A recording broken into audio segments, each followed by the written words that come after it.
poppy plant and opium, the global heroin supply, black tar versus white powder heroin, street names for heroin, how it messes with the brain, health effects, and who tends to use it.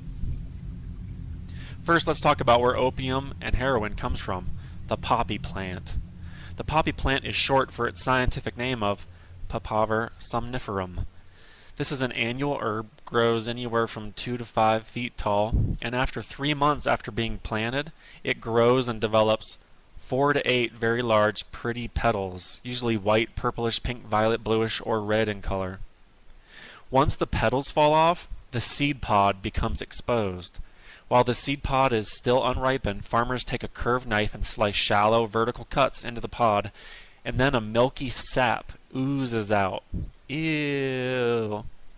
As the sap oozes, it turns darker and thicker and begins to turn into a brownish-black gummy substance. Farmers harvest the gummy substance the following day by scraping it off the pod with a knife and later forming it into cakes or balls, and then they package them up. This is raw opium. The raw opium is processed in makeshift laboratories to create heroin. The main drug in opium is morphine, and raw opium has about 10% morphine. So in the laboratory process where heroin is made through adding an extra 2 acetyl groups to morphine, right here. These acetyl groups make it easier for heroin to enter the brain, actually making it 2 to 3 times more potent than morphine. But here's the thing, once heroin enters the brain, the acetyl groups go away, and heroin turns into morphine. Once heroin is made, it's then shipped in various amounts and routes to Europe, Russia, Central Asia, China, and North America. The global heroin supply comes from 3 major regions: the Southeast Asia, Southwest Asia, and Latin America. The supply in Southeast Asia is commonly known as the Golden Triangle. The supply in Southwest Asia is commonly known as the Golden Crescent. In Southwest Asia, the Golden Crescent, Afghanistan is the world's largest opium supplier. In fact, according to the United Nations, in 2010, Afghanistan provided 80% of the world's opium. But in this class, we're going to focus on Latin America because of its influence on the United States. Alright, so during the 1990s, Latin America became the largest supplier of heroin to the United States, with Mexican heroin being most prevalent west of the Mississippi River, and Colombian heroin being most prevalent east of the Mississippi. On that note, since 2001, Colombia has started to decrease its growth of poppy plants and heroin. However, since that time, Mexico cultivation of poppy plants has quadrupled. The type of heroin made in Mexico is called black tar heroin. Black tar heroin is a black, sticky substance. It has this color and substance because of the way it's processed in Mexico. It doesn't require as much intricate laboratory techniques, and the result is black tar heroin. Users typically inject black tar. The type of heroin made in Colombia is a white, odorless powder that is a much purer form of heroin compared to black tar. Although drug dealers will often dilute or cut this type of heroin with other substances like sugar, starch, or powdered milk, and a whole wide range of other substances. Colombian heroin is usually snorted or smoked, but it can also be injected. The street purity of heroin ranges anywhere from 11 to 72%, with the average in the US being about 38%. There's a whole bunch of different street names for heroin. Can you recognize any of them? Alright, so how is heroin injected? Injecting heroin into one's veins is often called shooting or banging. The supplies that people use for injecting heroin include a spoon, which is usually bent so the spoon lays flat on a hard surface when drawing the heroin into a syringe. If the spoon didn't lay flat, the heroin would spill out of the spoon. Other supplies include a lighter, a cotton ball, a syringe and needle, and of course heroin. The heroin is placed on the spoon and mixed with water, usually unsterile water. Then the bottom of the spoon is heated with a lighter to help dissolve the heroin into the water. This is known as cooking heroin. Once the heroin is dissolved or cooked, the user puts the cotton ball on the spoon. This helps to filter out any large impurities. Then the syringe and needle is placed into the cotton ball to draw the heroin out. Then the heroin is injected into the blood, also usually done without sterilization. Sometimes heroin users develop a needles fixation, where a strong association between the euphoria of heroin is associated with the process of setting up the supplies and injecting the needle into the skin. Users report enjoying the process of setting up and injection as much as the drug itself. So how does it mess with the brain? Heroin, which turns into morphine when it gets to the brain, mimics certain neurotransmitters that fall under a general umbrella of endogenous opioids. These neurotransmitters are enkephalins and endorphins. These neurotransmitters are associated with pain relief, sedation, mood, and the rate of our bodily functions. Morphine fits into the receptors of these neurotransmitters. So here's the health effects of using heroin. It actually has some benefits like pain relief, stopping intense diarrhea, because opioids slow down the rate in which our intestines contract, and it's a cough suppressant. Users also experience euphoria. Heroin abusers report feeling a surge of euphoria known as a rush, followed by sort of a twilight state of sleep and wakefulness and dreams, and feelings of contentedness. They also feel dry mouth and heaviness in the arms and legs. It should also be noted that there are a lot of people who don't experience euphoria their first time using heroin. Often they'll feel sick and throw up. But there may be social pressure to try it again and again, and soon they may begin to experience the pleasant effects of heroin. A lot of heroin users also use heroin to avoid withdrawal just as much as they do to get high. Which brings us into the negative effects of using heroin. Dependence. It's estimated that about 23% of individuals who use heroin become dependent on it. And they have a lot of withdrawal symptoms in that dependence, such as the following. Users can feel these withdrawal symptoms anywhere from 4 to 8 hours after their last use. They can also experience overdose, which is going into a coma, having really slow, depressed breathing, and pinpoint pupils. Also, they can feel nauseous and vomit. They can have scars and abscesses on their arm or wherever it is that they were injecting the heroin. And although not caused from the drug itself, heroin users are also at an increased risk for malnutrition because they are spending money on drugs and not food, and more worried about not going through withdrawal and getting high than eating food. And they are at risk for developing HIV or hepatitis if they share needles with others. So who tends to use heroin? Hardly anyone.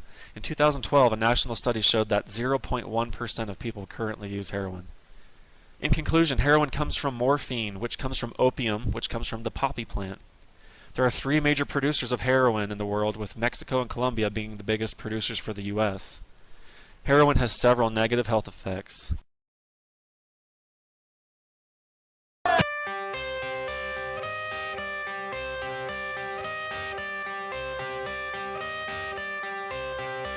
I got the cash in the bag, stadium packed. Born a rock star in this life, gon' live it up on the attack. Baby, I'm bad, I just wanna get caught up in this life. I'm crazy, I'm mad, doing no cap. Only God wants, so you better go live it up. Cash in the bag, stadium packed. Baby, I'm bad, yeah. Baby, I'm bad.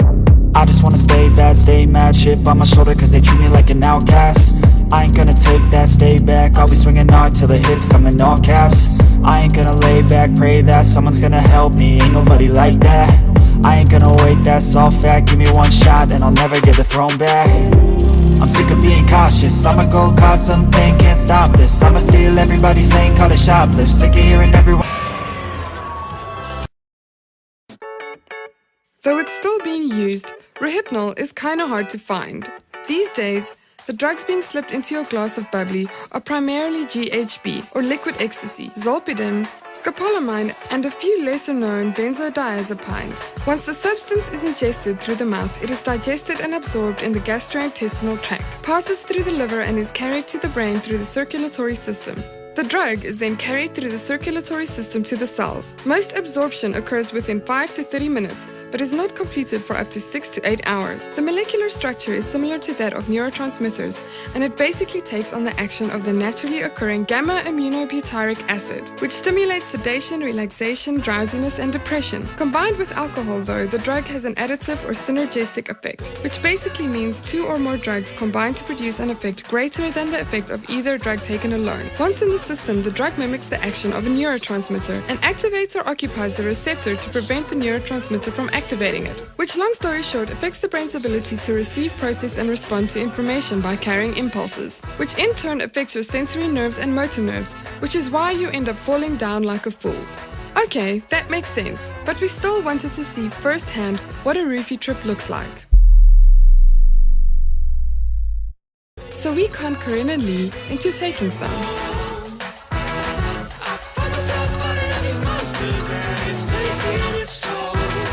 I'm scared, but I am reassured that there is a doctor present.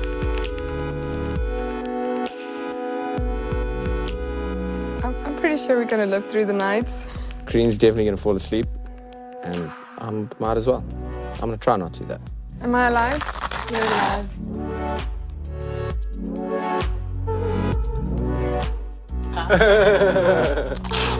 Am I good? Alive? Excellent.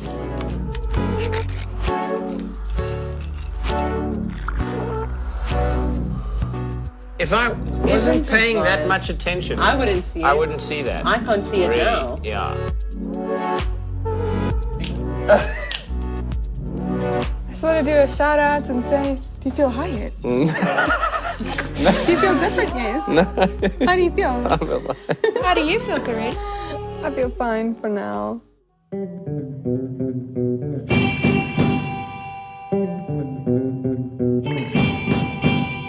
Do both at the same time, right? No, It was left foot. Both left foots both of on my left green. feet. Yes, I need both of your left foots. That's not how it works, yeah? I knew drunk was going to win this party. I must put this down before I start. Give it to your sober friend.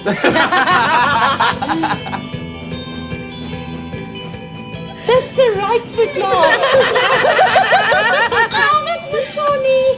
Drunk still knows left and right. I'll do that. Yes.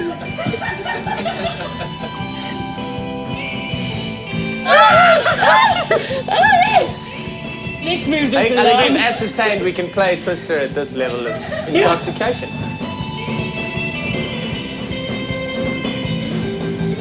Left foot blue. I feel heavy. Left foot.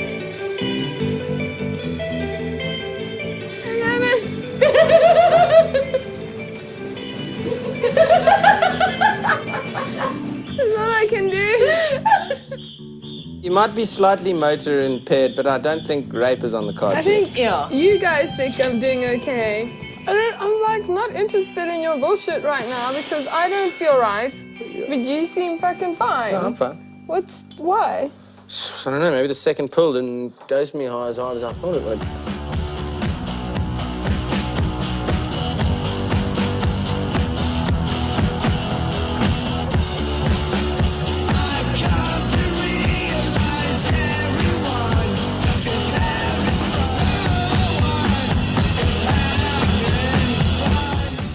Maybe if you were in a club, would you have left the herd now to go to the bathroom? What if someone had come and tried to help you away from the herd? Would you have accepted their help?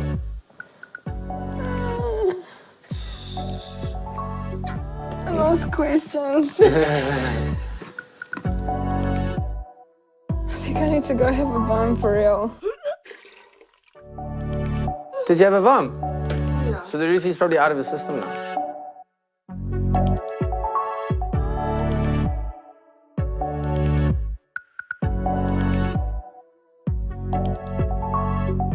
I know, worst day ever. Can we sobriety test you quick? I can do everything. I think that I'm gonna go throw up again. Oh, shit. Okay. No, fuck this. I can't blame girls. I've had how much to drink? Would you like to know? Yeah, bruh. This poor woman's dead. She's had a drink. It's very difficult to talk back, to respond, I guess. Which is good, because I've been trying to teach you not to talk back. That's on camera.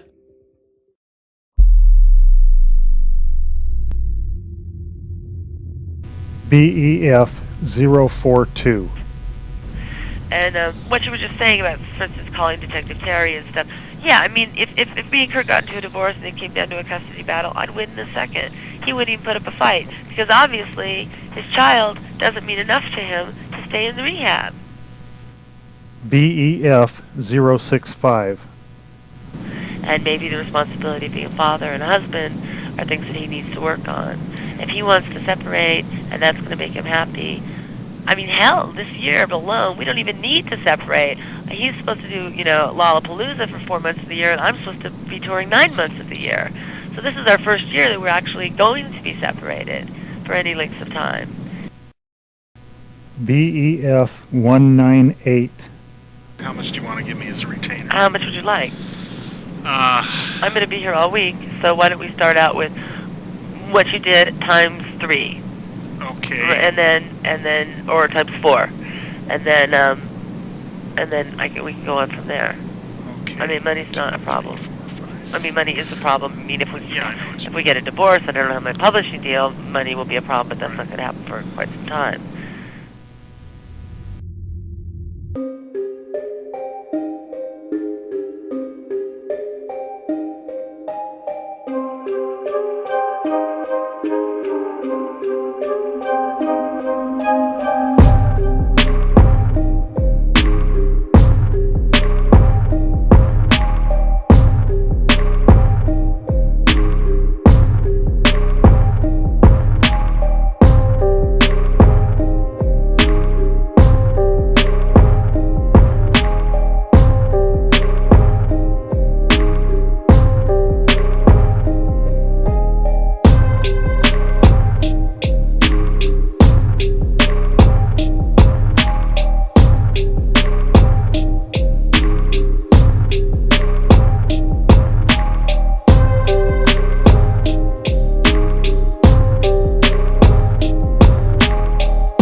If you've been following my Kurt Cobain coverage, then you will know that my investigations are thorough and exhaustive. That means that sometimes it takes me a little bit longer to put things together, but nevertheless, you should brace yourselves for yet another complicated twist in the Courtney Love story. In today's episode, we'll take a closer look at the death of Seattle narcotics detective Antonio Terry. Yet another friend of Courtney's who was killed under strange circumstances. Well, for this one, I went beyond the titles, articles, and the headlines, and I obtained an exclusive interview that you will only hear on this channel. This is gonna go deep, so buckle up.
Terry on the morning of June 4th, 1994.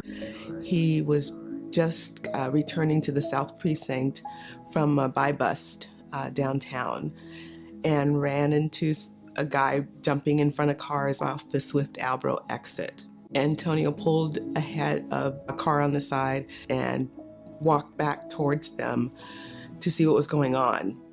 And he was recognized as a narcotics cop.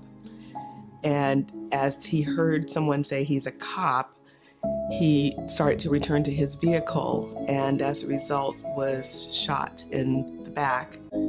He was able to return fire, get back in his car, drive to the South Precinct, and collapsed in the police parking lot.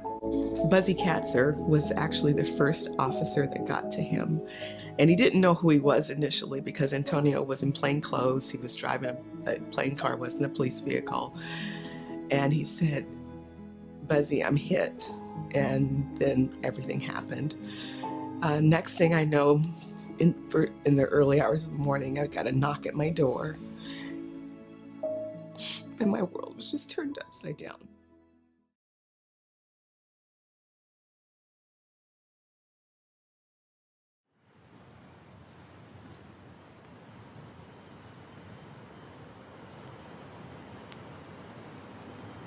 Officer Terry had stopped on the Swift and Albro off-ramp from the I-5 freeway in Seattle to assist 4 individuals whose Mustang had malfunctioned earlier and had come to a stop on the shoulder of the off-ramp. Officer Terry was wearing civilian clothes and drove by the Mustang in an unmarked police car.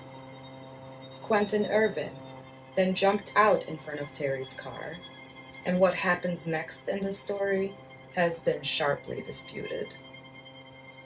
All 4 were taken into custody and interrogated. Jeremy McAllister and Ira Potts were released, but Quentin Irvin and Eric Smiley were interrogated further by Seattle Police Homicide Unit. That's right, this investigation was also led by none other than the dishonored homicide detective Don Cameron.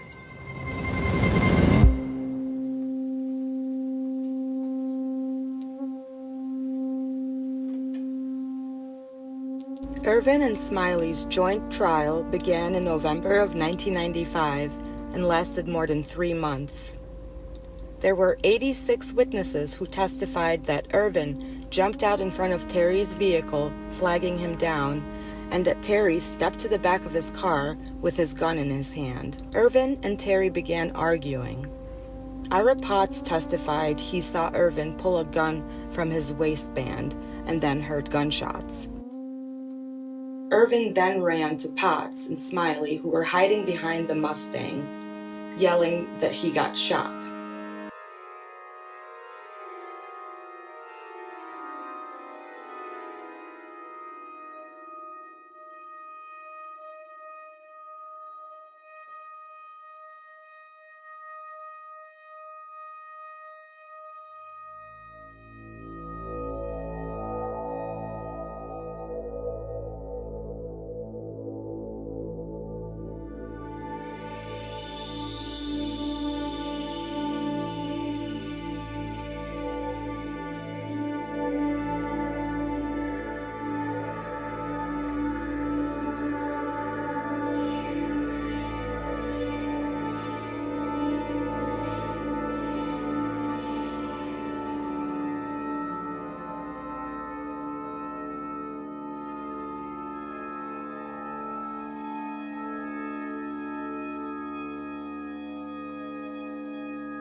Yes. What's up? So you were saying, So you talked about is the I would rather you hear my story because because the the narrative you got from that you're getting is from the liars who composed this. So my story coming from me is accurate. I'm not going to take nothing away from it. I'm not going to add nothing to it. If I don't know, I'm going to say I don't know.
BEF 042. And what you were just saying about, for instance, calling Detective Terry and stuff. Yeah, I mean, if me and Kurt got into a divorce and it came down to a custody battle, I'd win in a second. He wouldn't even put up a fight because obviously his child doesn't mean enough to him to stay in the rehab.